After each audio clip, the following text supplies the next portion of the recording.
Josias Pereira conosco. Fala, Jojo, boa noite pra você. O que esperar do Cruzeiro nesses 2 próximos jogos, hein, Josias? Boa noite, Léo, boa noite também ao Seabra, ao nosso grande Léo Gustavo, a todos que nos acompanham.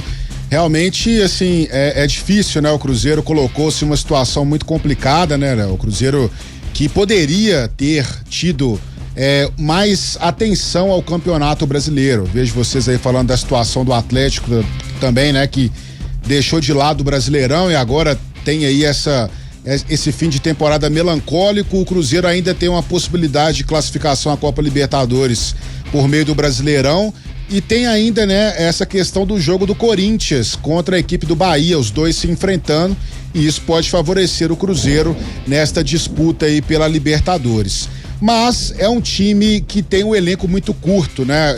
Eu tinha falado em uma participação anterior, bem lá atrás, né? Quando eu comecei mesmo aqui a estar com vocês com esta coluna no tempo, que o elenco do Cruzeiro era bem desequilibrado. E agora a gente percebe isso mais evidentemente, né? O Cruzeiro com vários desfalques, chegando a uma reta final, você que acompanha bem aí também o Cruzeiro, Léo.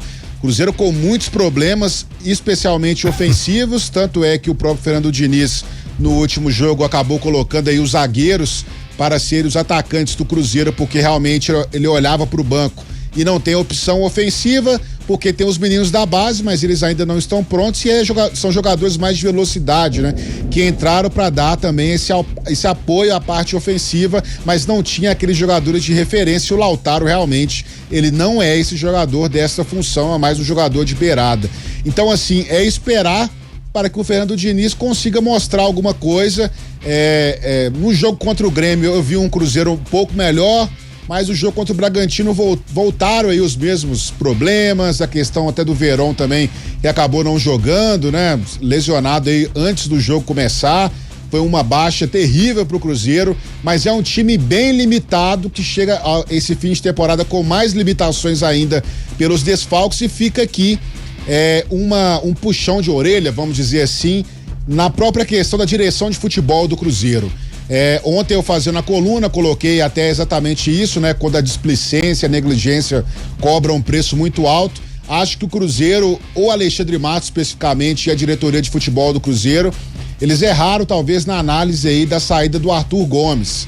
Não era talvez o grande jogador, mas se você pegar hoje e olhar os números do Arthur Gomes, ele marcou 5 gols na temporada, deu 4 assistências, e se você somar o Barreal hoje e o Lautaro, eles têm exatamente 4 gols. Barreal, que tá lesionado, né? Pelo que ele mesmo disse, tem uma hérnia, é um jogador que nunca mais foi o mesmo desde aquela partida contra o Botafogo, depois ele se lesionou, não voltou bem e realmente o Cruzeiro com esses 2 atacantes acabou não tendo muita sorte, porque os outros também se lesionaram, o Dineno também machucou.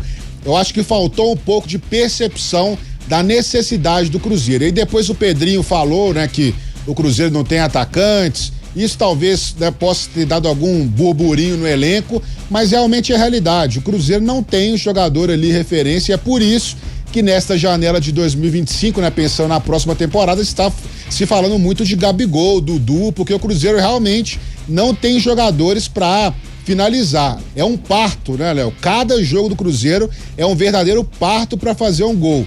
E a displicência do Cruzeiro nesse Brasileirão agora tá cobrando alto, porque o time lá na 25ª rodada era o 5º colocado, né? Eu coloquei isso também na matéria, 5º colocado com 41 pontos, e agora o Cruzeiro chegando na reta final, faltando 2 jogos, somou apenas 8, tá com 49. O Corinthians, que tinha 25, o Corinthians agora tem o dobro desses pontos e já passou o Cruzeiro, ou seja, e lembrando, né, Léo, que o Corinthians disputou a Copa do Brasil e a Sul-Americana, chegou na semifinal dos 2, agora deu uma arrancada no Brasileiro e já está à frente do Cruzeiro. O Cruzeiro realmente, os resultados da Copa Sul-Americana, que não foram tão bons assim também, muitos jogos o Cruzeiro fez aí, né, jogando bem no limite mesmo. O Cruzeiro acabou utilizando essa muleta para chegar agora numa situação em que ele mesmo procurou. Se o Cruzeiro tivesse ganhado aí pelo menos uns 2, 3 jogos desse monte de partidas que o Cruzeiro desperdiçou, o Cruzeiro estaria brigando, estaria até classificado, né, para a Copa Libertadores já de uma vez. O Josias falando sobre essa situação, uma análise mais abrangente, inclusive, desse Cruzeiro, e sobre essa situação do Arthur Gomes, nesse momento fica nítido, inclusive, uma falta de um atacante, né, Seabra? Com certeza, né? O Cruzeiro tem um elenco bem desbalanceado, né? Bem desequilibrado, como disse o Josias ali. E realmente, o ataque, principalmente, é o setor mais carente hoje. O Cruzeiro hoje tem 3 jogadores, vamos dizer assim. Tem Caio Jorge, Lautaro e Veron. Se o Fernando Diniz coloca... Há pouco tempo, o Fernando Diniz escalou os 3, inclusive. E aí, segundo tempo, precisou colocar alguém para ataque. E aí vai o Barreal, né? Que nem atacante mas vai lá e seja o que Deus quiser. Agora vai jogar com 2, com 1, inclusive, né? Próprio Lautaro, com o Barreal. Aí não tem o Barreal, vai jogar quem? O Tevez, o Kaique Kenji, vai ter que colocar um dos garotos aí, bem desbalanceado aí. Pra mim, uma falha grotesca aí, né? Dessa montagem do elenco aí, do Pedrinho, do Alexandre Matos, da turma aí, viu, Josias? Perfeito, grande Josias Pereira, forte abraço pra você, Jojo, até a próxima. Léo. Fala, Léo. Aqui, depois de amanhã eu converso com você, Josias Pereira. Porque lá na Inglaterra o pau vai quebrar. Pescou em direto aí? Vai. Eu acho que não vai dar pra você não, viu, Léo? Jogando no Emirates ali, Rubem Amorim tá começando ainda, tem muito que aprender, o Arteta tá na frente dele, viu? Veremos. Bom jogo, bom duelo pra vocês, bom clássico pra vocês, Josias, abração. Um abraço, até mais. Valeu, até a próxima.